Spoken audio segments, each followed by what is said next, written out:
Bonsoir et bienvenue dans ce hors-série de 28 minutes qui s'inscrit dans cette semaine exceptionnelle au cours de laquelle nous remettons les événements de l'année en perspective. Ce soir, Trumpologie, un sport qui n'est pas sans risque géopolitique pour un bilan international de cette présidence préoccupante 11 mois après l'entrée en fonction de Donald Trump à la tête des États-Unis. Nationaliste, imprévisible, xénophobe, climato-négationniste, infantile dans son expression orale et écrite, Trump rend-il le monde moins sûr ? Pour en parler, l'ancien ministre des Affaires étrangères de Jacques Chirac et Lionel Jospin, Hubert Védrine, est avec nous. Il commentera les débats qui ont animé le plateau de 28 minutes cette année. 1. Pourquoi Trump s'acharne-t-il contre le multilatéralisme ? En un an, les États-Unis se sont tout de même retirés de l'accord de Paris sur le climat, de l'UNESCO et d'un accord de partenariat transpacifique au profit plutôt de la Chine. 2. Comment sortir de l'affrontement personnalisé entre Donald Trump et le dictateur nord-coréen ? 2017 marque-t-elle le retour de la menace nucléaire ? Enfin, à la fin de ce hors-série, après une dérive des continents délicieusement utistes avec Benoît Forgeard, Maudu et Saltiel passeront eux aussi l'année 2017 au crible. Ce soir, passe-moi le beurre, il n'y en a plus. Comment est-ce possible en France ? Eh bien, ça l'a été cet automne. Et un jeune Français geek qui veut sauver le monde. Bonsoir Nadia. Bonsoir Elisabeth. Bonsoir Éric Scholl. Bonsoir. Bonsoir Hubert Védrine. Bonsoir. On est ravis de vous avoir avec nous pour ce round-up, comme on dit dans un mauvais français, de l'année Trump. Non pas une image, mais est-ce que c'est une annus horribilis, globalement, en ce qui concerne les faits, les actes de Donald Trump ? Pour les idéalistes européens, oui. Pour les gens dont vous n'êtes pas, donc. Pour les gens qui pensent qu'il y a une communauté internationale, la prévention des conflits, l'ONU, etc. Bon, tout ce qu'on raconte dans le langage wilsonien, un peu mensonger, quoi, des sommets, oui, c'est un choc terrible. C'est un choc terrible pour les démocrates américains qui n'ont toujours pas compris ce qui s'était passé. Donc il y a un choc, mais c'est une partie de l'Amérique. Et puis il a quand même été élu, même s'il a eu moins de voix qu'il arrive, le système américain est connu.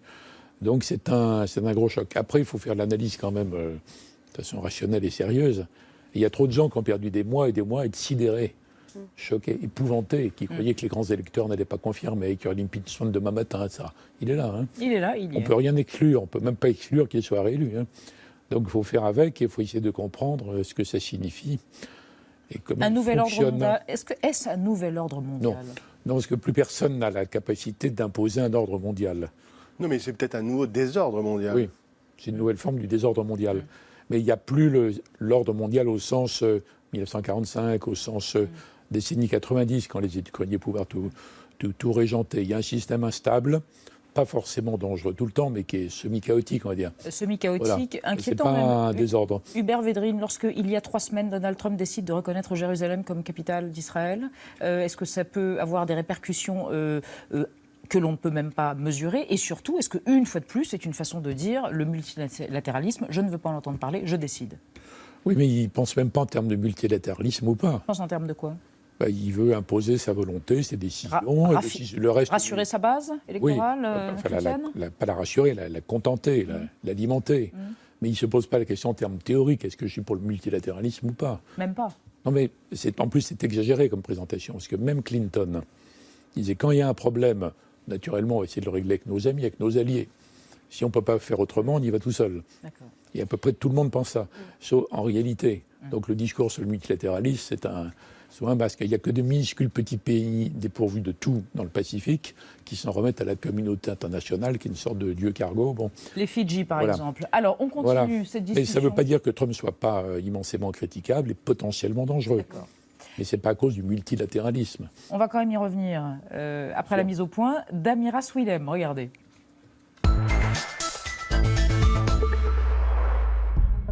Depuis son élection à la Maison-Blanche, il martèle son message. L'Amérique d'abord. L'Amérique d'abord. Les intérêts de l'Amérique avant tout, à commencer par la vigueur de son économie. Le président businessman met en avant une embellie qu'il semble s'attribuer. Bourse à des niveaux records et nombreux accords commerciaux. De Chine, il rapporte en novembre 250 milliards de promesses de contrats. Qu'importe si la majorité d'entre elles avaient été actées avant sa venue, Donald Trump se pose en homme providentiel et en président à qui on ne la fait pas. Nous ne pouvons plus accepter la concurrence déloyale, qui vole des emplois aux Américains et viole la propriété intellectuelle. L'époque où on pouvait duper les États-Unis est terminée. Protectionniste sur le plan économique, Donald Trump se montre imprévisible sur le plan diplomatique. Frappe en Syrie en représailles à une attaque chimique qu'il attribue au régime, reconnaissance de Jérusalem comme la capitale exclusive d'Israël, Donald Trump décide seul, n'écoute personne, et sa violence verbale atteint son paroxysme à l'ONU en septembre dernier. Sur fond de menaces nucléaires, il s'en prend au leader nord-coréen qu'il surnomme Rocketman. Les États-Unis sont forts et patients. Mais si on les pousse à se défendre ou à défendre leurs alliés, nous n'aurons pas d'autre choix que de détruire totalement la Corée du Nord. Les ennemis déclarés des États-Unis ne sont pas les seuls à s'attirer ses foudres. Lors du dernier sommet de l'OTAN, le président américain se montre agressif. Dans les actes, en bousculant sans ménagement le Premier ministre du Monténégro, mais aussi dans la parole, en sermonnant ses alliés européens. Les autres membres de l'OTAN doivent enfin payer leur part et respecter leurs obligations financières. Au cours des 8 dernières années, les États-Unis ont dépensé plus que tous les autres pays de l'OTAN réunis. Une leçon de Donald Trump qui sonne comme une mise en garde. Les Européens peuvent-ils encore se fier à leur allié américain ? Trump fait-il entrer les relations internationales dans un nouveau chapitre ? Aura-t-il raison du multilatéralisme ? Hubert Védrine, vu comme ça, on a l'impression d'une totale rupture avec ce qui s'est passé précédemment. Pourtant, vous dites, d'Obama à Trump, il y a une continuité, il y a une forme de continuité. Non, j'ai dit sur un point particulier. Le désengagement. Notamment la Syrie, par exemple, qu'il n'y avait pas une rupture complète.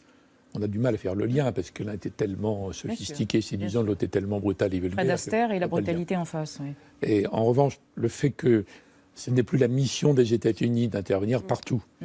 Pour démocratiser partout. Comme autrefois, on voulait évangéliser le monde entier. C'est la même démarche. Le fait de dire on n'est pas wilsonien et on intervient dans certains cas en fonction de nos intérêts, là, il y a un petit lien. Mais tous les opposent, sinon Obama et Trump. Mais est-ce que ça veut dire que Donald Trump peut être qualifié d'isolationniste ou pas ? Non, je n'irai pas jusque-là parce qu'il n'est pas vraiment isolationniste, sinon il n'aurait pas bombardé à un moment donné la Syrie, vous voyez.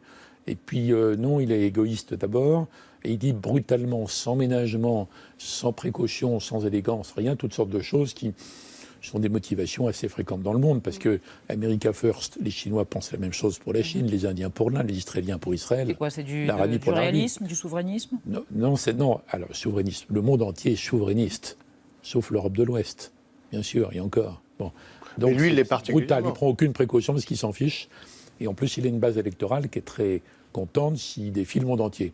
Et plus le monde entier est furax, the rest, comme ils disent, et plus ils sont contents. Et pourquoi est-ce qu'on est si déconcerté alors qu'il fait exactement ce qu'il avait dit pendant sa campagne ? On a l'impression d'être tous surpris alors qu'il tient ses promesses. Oui, vous avez raison, oui, parce que c'était possible qu'il soit élu, possible qu'il soit comme ça, probable qu'il soit comme ça, et impensable. Oui. Parce qu'on a une sorte de surmoi moraliste, disons.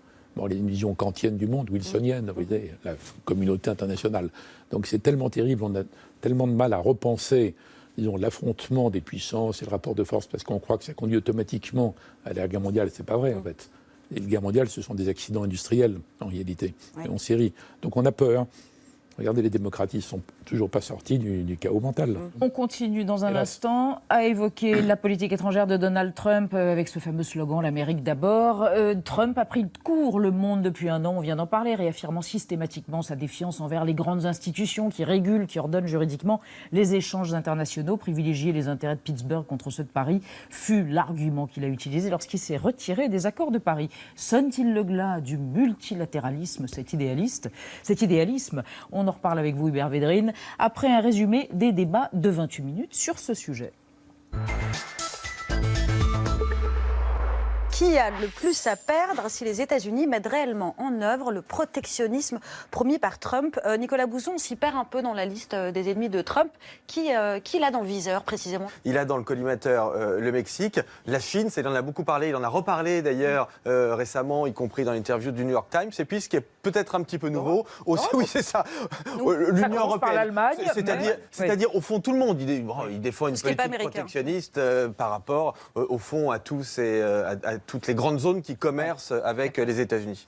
Alors, on a un chiffre. On a un chiffre, le chiffre du jour. Oui, c'est 35% de taxes, de droits de douane C'est ce que promet Donald Trump pour toute voiture importée d'Allemagne, les BMW, les Mercedes, aux États-Unis. Et 35%, c'est au-delà de tous les accords, de l'OMC, aussi des accords transatlantiques. Est-ce que c'est la fin, le début de la fin du multilatéralisme économique, David Kayla? C'est sûr que c'est contraire, comme vous l'avez dit, aux règles, aux droits de l'OMC. Alors, je ne pense pas que les États-Unis vont sortir de l'OMC pour autant, mais clairement, moi j'ai l'impression que Donald Trump essaie de construire un rapport de force. Est-ce que l'Amérique peut décider de sortir de l'Organisation mondiale du commerce et est-ce que ce serait la fin de l'OMC dans ce cas ? On voit bien qu'actuellement, Trump affiche une certaine défiance vis-à-vis de toutes les organisations internationales. Il a en effet beaucoup de marge de manœuvre pour ce qui est d'augmenter les tarifs, pour ce qui est de remettre en question des accords de libre-échange Canada-Mexique. L'OMC est un peu dans la série. Parce qu'évidemment, il voudrait aussi pouvoir s'affranchir de tout ce qui serait contentieux, qui serait porté, que ce soit par la Chine, par d'autres pays tiers. En fait, ce que combat Donald Trump, c'est le multilatéralisme en règle générale. C'est-à-dire qu'on a la gouvernance mondiale, oui, c'est ça. économique. On a essayé de construire après la Deuxième Guerre mondiale des institutions internationales qu'on peut critiquer, qui ont plus ou moins bien fonctionné. FMI, Banque mondiale, OMC, on a développé l'ONU, qui a plein d'agences dans le domaine de la santé, de la culture, etc. Bon, on peut critiquer, évidemment, ce sont des bureaucraties qui ne fonctionnent pas toujours bien, mais enfin, ça a permis quand même de civiliser un peu le monde et d'avoir un espèce de début d'ordre juridique. Il veut revenir à l'ordre du Far West. Mais complètement. Et là, il veut absolument sortir de tout ça. C'est-à-dire que... Ce qui est paradoxal, c'est que c'est au nom d'une lutte contre la mondialisation, contre les effets de la mondialisation. Bien sûr. Mais bien sûr. Alors que c'est l'inverse. Non, mais le problème de l'OMC, c'est que déjà, elle fonctionne plus tellement bien. Je veux dire, ça fait très longtemps qu'on n'arrive plus justement... Alors, moi, je ne suis pas tout à fait d'accord. La fin du multilatéralisme, elle est déjà là. Je veux dire, on ne fait que des accords commerciaux bilatéraux maintenant. Et donc, les États-Unis sont plus dans une attitude, de mon point de vue, leadership du monde. Il y a une forme d'isolationnisme. Et ils défendent leurs intérêts industriels et autres. D'accord. Nicolas Bouzou. Non, mais il y a aujourd'hui eu, je trouve, un événement absolument extraordinaire quand même. C'est le discours c'est le discours du président chinois, bien évidemment, qui devient en ouverture de Davos. Mais plus que ça, c'est-à-dire qu'il s'est fait le chantre du libre-échange, de l'accélération de la transition énergétique. C'est-à-dire qu'il a dit que ces termes, c'est la COP 21, les accords de Paris, sont un accord magnifique et il faut le respecter. Et le chantre du multilatéralisme. C'est-à-dire qu'on voit bien. Alors, je veux pas pontifier, oui, c'est ça, mais très grand historien qui s'appelait Fernand Braudel qui expliquait qu'à chaque grande mutation économique, finalement, le centre de ce qu'il appelait l'économie monde basculait. Et moi, j'ai vraiment eu cette impression, honnêtement, historique aujourd'hui, de voir devant moi le centre du monde bascule, c'est-à-dire le renfermement américain et l'ouverture chinoise, alors avec toutes les limites qu'on peut mettre sur le gouvernement chinois. Opportunisme, remplir, remplir une place diplomatiquement. Mais le mouvement. On ferme un peu d'un côté, on ouvre un peu de l'autre. Je trouve que c'est quand même fascinant. Il y a plusieurs attitudes à avoir face à Trump. Soit vous vous alignez avec lui, c'est l'Arabie Saoudite, c'est le Royaume-Uni. On s'aligne parce que de toute façon, le Royaume-Uni n'a pas le choix. Avec le Brexit, il faut se rapprocher de l'OTAN, des États-Unis, la relation spéciale que vous avez décrite. L'autre approche, c'est de s'adapter. Macron a pris acte qu'on est au-delà de la normalité. Henri Landès, il y a une suggestion aujourd'hui de la France aux États-Unis ou est-ce qu'il y a potentiellement comme une rivalité entre Emmanuel Macron incarnant une forme de nouveau monde, justement, de nouveau leader européen face à Donald Trump? C'est vrai que c'est intéressant. On a un petit peu dans la vision de Donald Trump de l'économie, de la mondialisation, de la coopération entre les populations, un petit peu un ancien monde. Emmanuel Macron, il reconnaît cela. Et il a reconnu, quand Donald Trump s'est retiré de l'accord de Paris sur le climat, une vraie opportunité pour essayer de positionner la France comme interlocuteur, autant pour les États-Unis que pour les autres pays qui souhaitent lutter contre le changement climatique. Et en tant que président du pays qui a présider cette conférence sur le climat et sur plein d'autres sujets, Emmanuel Macron voit une opportunité pour être la vision du nouveau monde. Ce qui est déplorable, c'est que nous assistons d'une certaine manière à une sorte de normalisation de la figure de Donald Trump et des positions qu'il a tenues en ce qui concerne la solidarité internationale. Oui, il faut une coopération entre les États-Unis et la France, mais il faut changer de paradigme de la géopolitique et changer de paradigme des relations internationales. 28,5%, c'est la participation des États-Unis dans le budget des opérations de maintien de la paix, c'est-à-dire un chèque annuel d'un peu plus de 7 milliards de dollars par an. Donc les États-Unis sont les premiers payeurs du monde et ils veulent réduire leur contribution. Est-ce que ça vous semble incongru que Donald Trump veuille réduire cette facture ? Ce n'est pas absurde, tout comme son discours sur l'OTAN. Alors il a effectivement une approche très transactionnelle des institutions multilatérales, c'est-à-dire on paye, mais comme l'a d'ailleurs très bien résumé sa représentante auprès de l'ONU, Nikki Haley, tout ce qui nous paraît pas nécessaire ou obsolète, on va s'en débarrasser. Elle a clairement dit il y a quelques jours. Donc le projet est très clair, c'est ancré dans son programme America First, mais effectivement une réduction drastique et brutale des contributions américaines aura un impact direct. Mais en même temps, ce n'est pas absurde. Quand vous regardez le décalage entre parfois les mandats de l'ONU et la mission sur le terrain, le dysfonctionnement du fonctionnement. Donc il touche, je dirais, des points réels de dysfonctionnement, mais c'est la méthode, à nouveau, qui est extrêmement brutale. Alors, on écoute Emmanuel Macron, il s'exprimait sur le multilatéralisme à la fin août. Regardez-le. Le multilatéralisme, c'est aussi cette capacité à organiser de grands projets qui le structurent. Si nous ne sommes pas au rendez-vous du multilatéralisme, d'autres grandes puissances se saisiront de ces instruments. Dominique de Villepin, est-ce que Emmanuel Macron a raison de s'emparer du jeu collectif pour pouvoir peser face à la Chine, face à la Russie, face aussi aux États-Unis de Donald Trump? Est-ce que c'est la bonne arme? Est-ce qu'il a raison de le faire? Oui, il a 100 fois raison. D'abord parce qu'on voit se multiplier les défis et les menaces. Non seulement les crises régionales, mais crise du terrorisme, crise de prolifération, crise écologique. Donc nous voyons bien que les défis sont bien plus grands que ce que peut faire une seule nation ou un groupe de nations. La communauté internationale, elle a absolument aujourd'hui besoin d'un succès.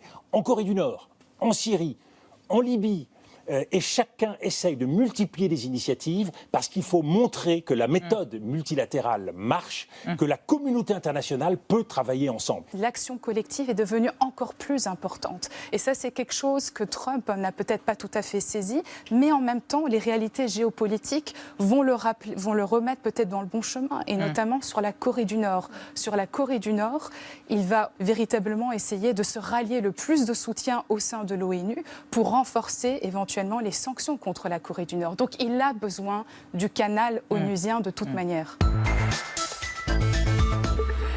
Hubert Védrine, je vous voyais l'œil pétillant quand Dominique de Villepin évoquait avec beaucoup de lyrisme et de fougue la communauté internationale. D'ailleurs, vous nous avez dit, mais le multilatéralisme, ça n'a jamais existé, c'est une espérance. Non, d'abord, la communauté internationale est à construire. Ah oui. Elle n'existe pas ça encore. N'existe pas, c'est ça un non bel plus. Objectif. Donc il y a un système multilatéral, c'est autre chose. Il n'y a aucune communauté de pensée entre un paysan chinois, un médecin chilien, un ingénieur canadien. Ils n'ont pas peur des mêmes trucs. Bon, les peuples sont tout à fait différents. Mais c'est un bel objectif, philosophiquement, c'est un noble objectif. Bon. Après, le multilatéralisme, il n'y a aucun pays dans le monde qui l'ait pratiqué vraiment. Donc toutes les puissances au monde se disent, bon, j'essaie de défendre mes intérêts, mais c'est quand même plus intelligent de le faire à plusieurs, si on peut.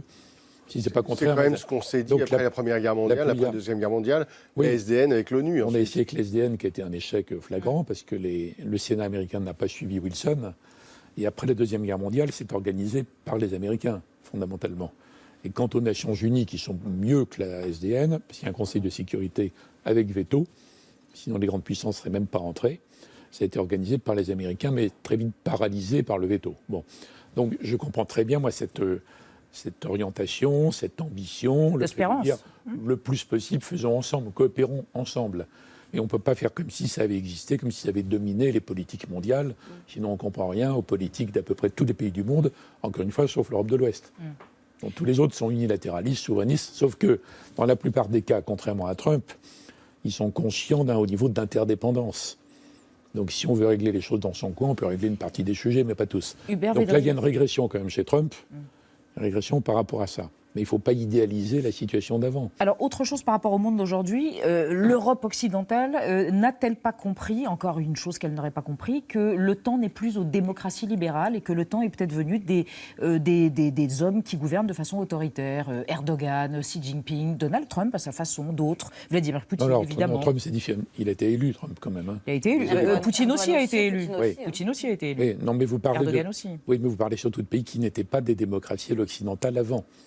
Donc passer du système soviétique à la Russie actuelle, qui est plus démocratique qu'avant, qui n'est pas comme selon nos concepts d'aujourd'hui, mais quand même, ça l'est plus. Mais la démocratie libérale, ça n'est pas... Non, il n'y a pas eu de régression. Il n'y a pas de régression dans des démocraties occidentales, individualistes et compagnie, vers des systèmes semi-autoritaires. Il n'y en a pas pour le moment. La régression vers les populismes ? Ça, c'est autre chose. Je vous appelais la régression vers les populismes. C'est le fait qu'à un moment donné, les classes... Non, mais c'est plus qu'une tentation. C'est une insurrection électorale. C'est quand les classes populaires et moyennes ne votent plus comme les élites voudraient qu'elles votent. On commence à hurler populisme. Oui, mais parce qu'elles ont décroché en route. Parce que la mondialisation à outrance et sans suffisamment de règles, et l'européisme trop systématique, avec l'acharnement que Juncker lui-même dénonce sur la réglementation à outrance, fait qu'il y a des pans entiers de l'opposition qui ont décroché en route. Donc les élites ne devraient pas condamner le populisme, parce que c'est la mesure de leur échec. C'est l'échec des élites. Donc il faut que les élites récupèrent en route, avec un langage différent et des pratiques différentes, sur la mondialisation et sur l'Europe, ceux qui ont décroché. C'est ce que fait la France, c'est ce que fait Emmanuel Macron, adopter ce langage-là? Alors Emmanuel Macron, il tente une synthèse qui est extrêmement intéressante sur l'Europe, parce qu'il a une profession de foi quasiment philosophique sur l'avenir de l'Europe, et il le complète avec l'Europe qui protège. Donc là, il parle pas simplement aux Européens convaincus. L'Europe qui protège, c'est dire ce que Mitterrand avait dit autrefois face à Seguin, dans le débat. L'Europe qui protège. Et puis, il rassemble tous les projets, dont certains sont très européens, communautaires, d'autres intergouvernementaux. Donc, il explique la mondialisation. Une tentative de synthèse pour essayer de sortir du blocage d'avant et des oppositions stériles. C'est très intéressant.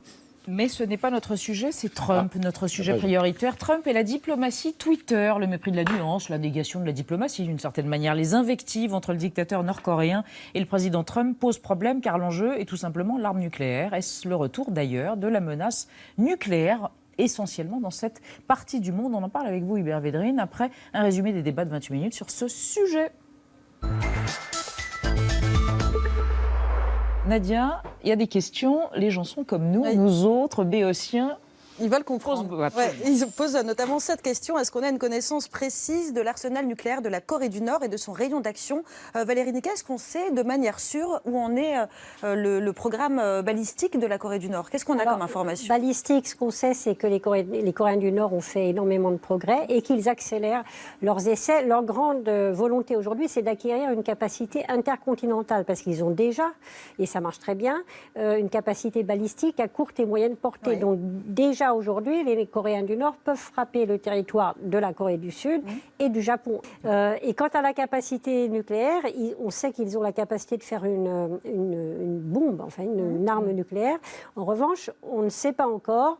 Il y a eu des annonces en Corée du Sud notamment, mais on ne sait pas si c'est vraiment la réalité. Est-ce qu'ils sont capables d'adapter une tête nucléaire? Ils peuvent le mettre dans le missile. Alors, on va essayer de comprendre en quoi la situation est devenue à ce point-là volatile, inflammable et explosive, avec un chiffre concernant les pourparlers. 8 comme 8 années, 8 ans. 8 ans qu'il ne s'est rien passé, qu'il n'y a plus de négociations de dénucléarisation entre les principaux acteurs de ce conflit, c'est-à-dire la Chine, la Corée du Nord, la Corée du Sud, les États-Unis. La Chine voudrait qu'il y ait des négociations, mais c'est arrêté. Pourquoi, Dorian Malovic? Pourquoi il ne se passe Dorian Malovic. Il n'y a pas de problème. Écoutez, ça s'est arrêté en 2008 parce qu'au bout d'un moment, ces discussions à 6, finalement, ne menaient à rien. On essaye de dialoguer, on met des préalables à l'issue des négociations, c'est-à-dire qu'on demande à la Corée du Nord d'arrêter son cycle de missiles et son cycle de programme nucléaire, ce à quoi elle se refuse à le faire. Elle demande à son tour que les États-Unis ne représentent plus une menace. Si on se met du côté nord-coréen, voilà, il faut se mettre chacun, la Corée du Sud a une vision qui est derrière avec les Américains. Vous avez la Corée du Nord qui a une vision, qui se sent, depuis la fin de la guerre, entourée par des ennemis, qui sont la Corée du Sud, mais surtout les Américains et les Japonais, et qui essaye de survivre avec son programme nucléaire. C'est son assurance vie. C'est ça qui va lui éviter peut-être une invasion. D'accord. On dit il est fou, il est dingue, il est paranoïaque. Est-ce que c'est ça avec à chaque fois ces tirs de missiles, ou est-ce qu'il est dans une relation d'admiration, d'une certaine manière, vis-à-vis des États-Unis pour se faire remarquer? On dit qu'il est fou pour expliquer ce qu'on ne comprend pas. Mais quand on regarde, s'il était vraiment fou, dans le sens où on l'entend, il ne serait pas là où il serait aujourd'hui, avec une puissance atomique, les moyens, c'est-à-dire qu'on les a sous-estimés sous couvert de folie, mais pendant 10 ans, ils ont progressé à un niveau tel qu'aujourd'hui, tout le monde reconnaît. Et malgré la famine experts. qui a tué 1 million de gens, ils ont quand même réussi à se rétablir. Après la famine, on a... On confond sympathique et rationnel. Il n'est pas très sympathique, mais voilà. Pour se maintenir au pouvoir pour 3 générations, quand on a totalement échoué sur le plan économique, social, etc., il faut un certain talent. Et donc, ils sont tout à fait rationnels, mais leur rationalité, ce n'est pas le développement du pays, c'est le maintien au pouvoir de la du dynastie. régime. D'accord, c'est très clair. Il ne peut pas y avoir de solution militaire. Des frappes militaires américaines sur la Corée du Nord ne régleraient rien. Premièrement, elles ne permettraient pas à coup sûr de neutraliser les installations militaires nord-coréennes. Qui sont et trop deuxièmement, diversifiées et sophistiquées. Et surtout, il y aurait eu des représailles militaires nord-coréennes sur la Corée du Sud. Il faut bien que les gens comprennent que Séoul, plus de 20 millions d'habitants, se trouve à quelques dizaines de kilomètres de la frontière et à portée de tir de l'artillerie conventionnelle, chimique, etc. de la Corée du Nord. Alors, le dialogue est brillant et le dialogue est effectivement balistique et le dialogue a eu lieu depuis qu'il est arrivé au pouvoir. Combien de fois? Et le dialogue se chiffre avec notre chiffre du jour, 13. 13 comme le nombre de tirs de lancement de missiles que le régime de Kim Jong-un a pratiqué depuis le début de l'année. Est-ce que c'est un dictateur qui joue? Est-ce que c'est un animal traqué qui se défend? Ou est-ce que c'est un homme déterminé qui prépare possiblement une guerre? Les objectifs nord-coréens sont militaires et politiques. Militaires classiques dans un sens de dissuasion, pour éviter une intervention militaire sur leur territoire, et une dimension politique, puisque ces armes aujourd'hui ont un caractère identitaire, elles ont été constitutionnalisées en 2012, et elles permettent de renforcer l'autorité de Kim Jong-un, d'assurer son caractère héréditaire, etc. Certes, la Corée du Nord est menaçante, mais ce programme a quand même démarré en 2006. On a plus de 10 années durant lesquelles la Corée du Nord a de façon très constante, certes, et menaçante, poursuivi exactement la même politique. Ce qui a changé, c'est aussi la politique américaine. Vous avez eu Bush, comme on en a parlé tout à l'heure, vous avez eu la patience stratégique d'Obama qui n'a pas marché, et puis aujourd'hui, vous avez l'imprévisibilité de Trump. La Corée du Nord a un problème d'identité. La reconnaissance du monde par un traité de paix lui permettrait effectivement d'exister officiellement, j'allais dire, ce qui serait au passage une grande victoire pour le dictateur, puisque ça permettrait d'installer la dynastie bien en place. Donc je crois qu'il y a un problème d'identité à bien traiter. Le reste, ce sont des jouets très dangereux, malheureusement, jouets nucléaires, qui font avancer, qui veulent faire avancer ce système. Trump est incohérent, il hésite entre ne rien faire, faire des ouvertures à la Corée du Nord. Vous vous souvenez qu'il avait invité Kim Jong-un à partager un hamburger avec lui il y a quelques mois. Ceci dit, cette menace qu'il a brandie, non pas du feu nucléaire, c'est ridicule, mais d'une frappe éventuelle précise sur certaines installations nord-coréennes, s'il s'y tenait, je ne suis pas certaine que ce soit la pire des solutions, contrairement à ce qu'on dit souvent. Évidemment, les risques sont très importants. Peut-être pas d'escalade, parce que justement, peut-être que la Chine laisserait faire. Peut-être que la Chine se satisferait d'une frappe précise qui mettrait fin au programme nucléaire nord-coréen et qui pourrait déboucher sur un changement, non pas de régime, mais d'équipe au sommet du système nord-coréen. Est-ce qu'on ne peut pas imaginer aussi qu'à la minute où les États-Unis frapperaient, Séoul, il y a environ 72 km entre Séoul et la Corée du Nord, c'est-à-dire la Corée du Sud, qui n'a rien fait à personne, serait éradiquée. Alors ça, c'est évidemment le danger principal de cette solution, c'est la capacité de riposte de la Corée du Nord avec des moyens d'artillerie classiques qui sont à la frontière avec Séoul. Alors évidemment, l'intérêt de la Corée du Nord et peut-être de la Chine aussi, c'est de considérablement insister sur ce risque-là pour éviter toute intervention américaine. Et vous pensez qu'il est grossi, ce risque ? Certains s'interrogent sur l'état réel de fonctionnement de ces batteries d'artillerie, mais c'est vrai que le risque est considérable. Ceci dit, la Corée du Sud a elle-même demandé une solution radicale, peut-être éventuellement même militaire. La Chine joue-t-elle le jeu loyal ou double jeu, ou triple jeu? Nadia? Vous venez de le dire, la Chine ne joue pas le jeu, ou plutôt elle joue double jeu, puisqu'elle a affiché une bonne volonté de façade. Elle a condamné assez fermement la Corée du Nord, notamment en votant les sanctions au Conseil de sécurité de l'ONU l'an dernier. Mais en coulisses, elle elle continue à apporter un soutien commercial vital à Pyongyang et donc à contourner les sanctions. Vous venez de l'expliquer. Ça a été mis en lumière par un certain nombre de rapports onusiens, par des rapports d'experts. On a appris par exemple que 5233 entreprises chinoises continuent à commercer avec la Corée du Nord, que la Chine servirait de zone de transit pour les produits commerciaux ou des transactions financières grâce à un réseau tentaculaire de sociétés écrans. Et c'est un système qui permet à la Corée du Nord de vendre du matériel de communication militaire, des armes à des pays comme la Malaisie ou l'Érythrée. Dans Malovic, est-ce qu'on a fermé les yeux sur ça et est-ce qu'on peut changer d'attitude vis-à-vis de la Chine aujourd'hui? Alors moi je dirais que la Chine, on peut dire double jeu, moi je dis qu'elle joue son jeu. Oui. C'est-à-dire que...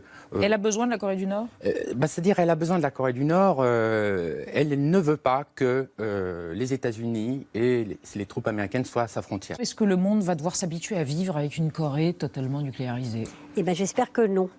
Parce que je crois que si on la laisse se nucléariser, les risques sont beaucoup plus importants de crise peut-être encore plus grave à l'avenir dans une zone d'importance essentielle qui est l'Asie. Hubert Védrine, à propos de la Corée du Nord, s'agit-il d'un jeu entre les États-Unis et la Chine sur le dos, entre guillemets, évidemment, je mets beaucoup de guillemets, de la Corée du Nord? Qu'est-ce qui se joue là-bas? D'abord, je pense que le vrai affrontement stratégique dans la durée, c'est entre la Chine, qui veut reconquérir son emprise sur l'ensemble des mers de Chine, avec une définition assez large, et les États-Unis qui ne veulent pas lâcher le contrôle de la libre circulation, libre navigation en haute mer, qu'ils exercent avec leur cette flotte depuis 1945. Donc un jour ou l'autre, il se passera quelque chose entre eux. Mais quoi? C'est quoi ce quelque chose? Un affrontement, peut-être limité, enfin une vraie crise, un jour ou l'autre. Ça veut dire que c'est le leadership mondial des États-Unis qui se joue dans le Pacifique? Oui, enfin, pour une large part. D'où l'idée d'Obama déjà, on s'occupe d'abord en priorité de l'Asie, etc., etc. Bon, alors, dans ce cheminement sur 10-20 ans, 30 ans, il y a l'affaire de Corée du Nord, mais ça les rapproche momentanément, artificiellement, parce qu'ils ont tous intérêt à essayer de désamorcer l'affaire de Corée du Nord. C'est la Chine qui a des cartes en main, pas les autres. Ça fait d'ailleurs c'est quoi les cartes? C'est les sanctions? C'est l'économie? Oui, c'est le pétrole? ils pourraient, mais ils ne veulent pas non plus que le régime de Corée du Nord s'effondre. Que la Corée se réunifie. La Corée du Sud serait épouvantée par cette idée, parce que gérer la réunification avec le Nord, c'est les frais coulés à pic, donc ils ne veulent pas. Donc tout le monde a intérêt à une sorte de statu quo moins provoquant, moins grave, avec une évolution progressive. Mais c'est la Chine qui est au cœur du jeu. Quant à l'affaire nucléaire, il ne se passera rien en fait. Pourquoi Pourquoi êtes-vous si sûr? On va admettre, je peux me tromper, on verra, mais on peut se tromper bien sûr. Si vous vous trompez, on ne sera pas là pour le voir. Oui, mais donc je ne prends pas de risque en le disant. Non. Donc je pense qu'on n'a pas les moyens, enfin personne n'a les moyens de stopper la Corée du Nord, c'est d'ailleurs trop tard. Je vous rappelle dire qu'en 1969, il y a eu des discussions entre Américains et Soviétiques pour essayer de stopper le programme nucléaire de la Chine. Donc ces gars-là ne sont pas comme nous, ils sont asiatiques, c'est différent, ils n'ont pas la même conception de la vie humaine, donc ça serait peut-être pas mal de tout raser avant. Il y a eu des discussions secrètes qu'on connaît maintenant. Alors je ne dis pas que c'est comparable, parce que la Corée du Nord ne donne pas la même impression que la Chine. Mais je ne vois pas quelle puissance au monde va neutraliser le programme de Corée du Nord. Donc il faudrait un accord avec la Corée du Nord, comme celui qu'on a fait avec l'Iran? Non, l'accord que Obama a obtenu avec l'Iran et que Trump menace, là il est dangereux, c'est précisément le renoncement. Le renoncement par l'Iran au programme nucléaire. Bon, c'est ça qui est en jeu aujourd'hui. Alors qu'en Corée du Nord, il faut accepter en fait que la Corée du Nord devienne et maintenant un État nucléaire. Je ne vais même pas jusqu'à dire il faut accepter. Je dis je ne vois pas qui va faire en sorte qu'on ne soit pas obligé de l'accepter. Et sur l'Iran, on va se retrouver avec une puissance nucléaire de facto en plus des 5 de base, vous voyez. C'est déjà sur l'Iran, c'est complètement différent. L'accord d'Obama est très intelligent, très courageux. Il faut tout faire pour qu'il soit mis en œuvre. Et là, Trump est dangereux. Et Trump est dangereux car il peut détricoter cet accord. D'autant que les co-signataires disent courageusement, on va l'appliquer quand même tant que les Iraniens l'appliquent. Mais comme les États-Unis peuvent employer tout leur système pour sanctionner financièrement les entreprises qui vont commercer avec l'Iran, avec une pratique extraterritoriale, là, pour le coup, on est dans l'unilatéralisme caricatural. Bon. Et là, on n'est pas sûr que les autres co-signataires aient le pouvoir de monter un système qui soit imperméable aux sanctions américaines. Bon. Donc dans l'affaire de Corée, de facto, on va se retrouver avec une puissance nucléaire de plus. Et à mon avis, dès lors que le régime nord-coréen est assuré de sa survie, ils ne font pas ça pour attaquer le monde entier, ils ne vont pas se suicider. C'est son assurance. Bon. Donc ils vont faire ça. Il n'est pas exclu que les Chinois obtiennent qu'il soit certes nucléaire, mais moins provoquant. Je reconnais, c'est un peu optimiste comme présentation. Ça ne vous ressemble pas. Mais c'est pas... À suivre, donc. C'est pas impossible. À suivre. Merci Hubert Védrine d'être venu sur le plateau de 28 minutes pour ce hors-série. Merci encore qui continue avec messieurs Mauduit et Saltiel, revenant eux aussi sur des moments clés de 2017, la pénurie de beurre cet automne et les commandos humanitaires sur les réseaux sociaux. Mais d'abord, place aux graphistes de concours, au CERN Marcel Proustien, que nous aimons tant le vendredi soir. Benoît Forgeard, ce soir dans Des Rives des Continents, guerre de l'attention. Comment s'y préparer ?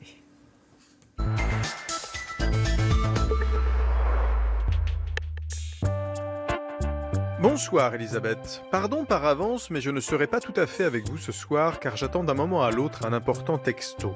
J'espère que vous ne m'en voudrez pas et que vous prêterez tout de même l'oreille à ce que je raconte, à moins que vous n'ayez vous aussi autre chose à faire. Guerre de l'attention, comment s'y préparer ? Les chiffres sont tombés, implacables. En moins de 10 ans, la concentration moyenne est passée de 12 à 8 secondes.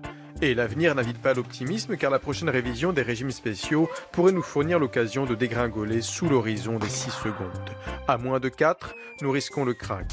Les accidents se multiplieraient sur la planète, du plus anodin au plus spectaculaire. Qu'est-ce que je disais déjà ? Ah oui, au plus spectaculaire. Pour nous éviter cet avenir funeste, le gouvernement entend agir avec force. Fini le téléphone à l'Élysée ? Fini le téléphone dans les classes. Fini le téléphone à l'entraînement, messieurs les Neymar, et vous aurez beau poser un genou à terre, le président Macron ne laissera rien passer. Alors bien sûr, certains esprits taquins contestent, arguant que c'est au monde de se montrer plus intéressant.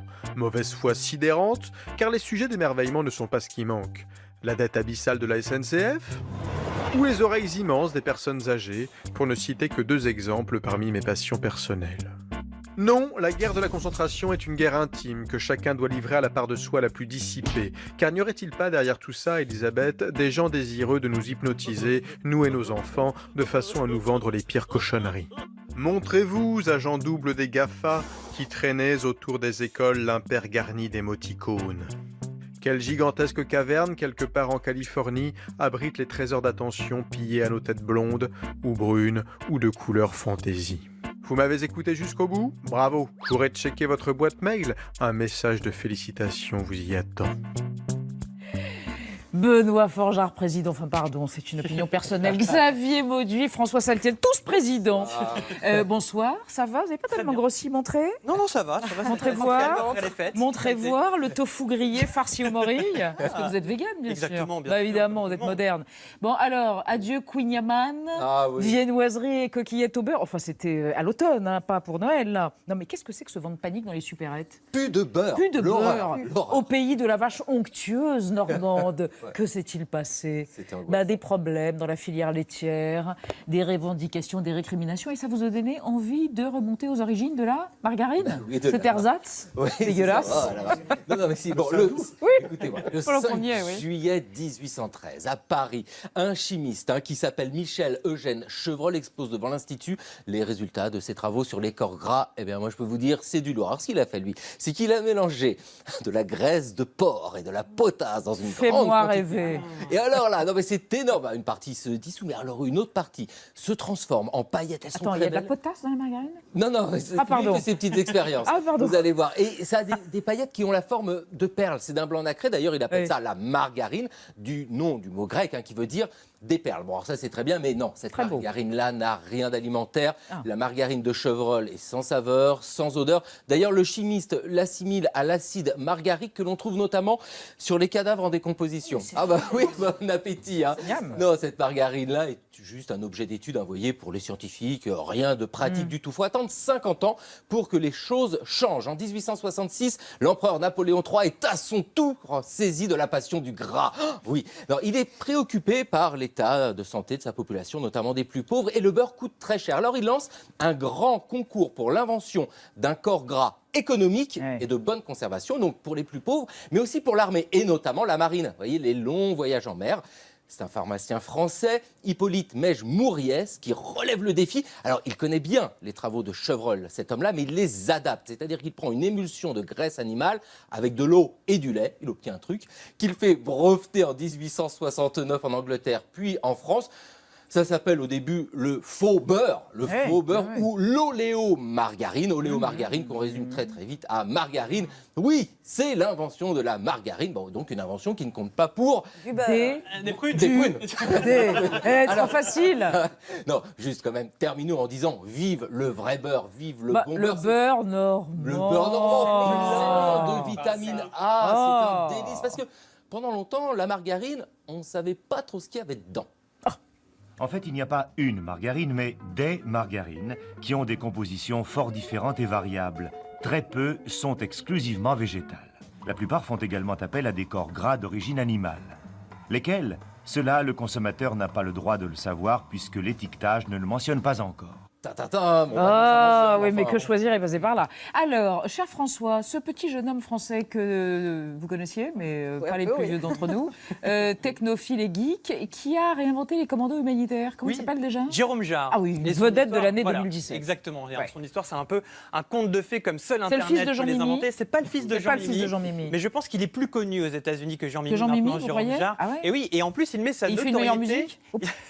Peut-être, Jean-Michel, si tu nous regardes. Non, et il met les mots bleus, c'était beau. Les mots bleus, c'était Les mots bleus, c'était bien. Et avec on revient sur notre ami Jérôme, qui lui met sa notoriété au service des causes humanitaires. Alors, petit retour sur Jérôme Jarre, qui a seulement 27 ans. Il est né à Albertville, mais une fois le bac en poche, c'est vrai, une fois le bac en poche, il va quitter justement les montagnes savoyardes pour les collines hollywoodiennes. Je ne sais pas si c'est votre cas, Elisabeth, mais il part là-bas et surtout, il se fait connaître en diffusant des vidéos humoristiques de 6 secondes. Il connaît la gloire sur Vine, il est suivi par plus d'1 million de personnes, ce qui lui ouvre grand les portes des late shows américains. Mais Jérôme Jarre n'est pas seulement et n'est pas qu'un clown numérique. Quand il découvre que la famine fait 20 millions de victimes en Afrique de l'Est et notamment en Somalie, il est scandalisé que les grands médias n'en parlent presque pas. Alors, il interpelle sa communauté en diffusant une vidéo où il leur demande de faire pression sur la compagnie Turkish Airlines, la seule à desservir une liaison directe vers la Somalie, pour qu'elle affrète un cargo afin de le remplir de vivres. Au bout de 24 heures et sous la pression, les Turcs obtempèrent. En parallèle, il lance une grande campagne de fonds bien aidé par son solide carnet d'adresses de stars hollywoodiennes où il parvient à lever 1 700 000 $, une somme qui dépasse toutes les attentes. Il se rend donc sur place et surtout, modernité, il nous fait vivre cette aventure en direct sur les réseaux sociaux, la distribution, il filme tout sous l'œil de sa caméra et lance donc ce hashtag Love Army. Après la Somalie, il poursuit et il va notamment aider les habitants de Mexico qui ont été frappés par un terrible tremblement de terre. Et il y a un mois, il vient en aide aux Rohingyas, ces musulmans expulsés de la Birmanie. Il emmène avec lui Omar Sy dans les camps tout à fait de réfugiés du Bangladesh pour là encore faire des directs pendant 48 heures pour témoigner de cette situation dramatique. Et là encore, il obtient des fonds, plus d'1,5 million de $. Alors, il énerve un petit peu tout de même. Non, il énerve un petit peu le monde humanitaire traditionnel et classique par ses méthodes, parce qu'il bouscule un peu les codes du genre. Mais avouons que certes, ses méthodes sont spectaculaires, mais elles sont pour l'instant redoutablement efficaces. Merci camarades, merci à vous deux. À suivre sur Arte, le 38e Festival mondial du cirque de demain, suivi du cirque de toujours, le Cirque du Soleil avec le spectacle mélange d'acrobatie, musique et théâtre. On se retrouve demain pour un nouveau hors-série et on se quitte en musique avec Charles Bradley, disparu en 2017, qui avait une vision un peu critique des États-Unis. Why is it so hard to live in America? Tchuss. Why it is so hard to make it in America? Why it is so hard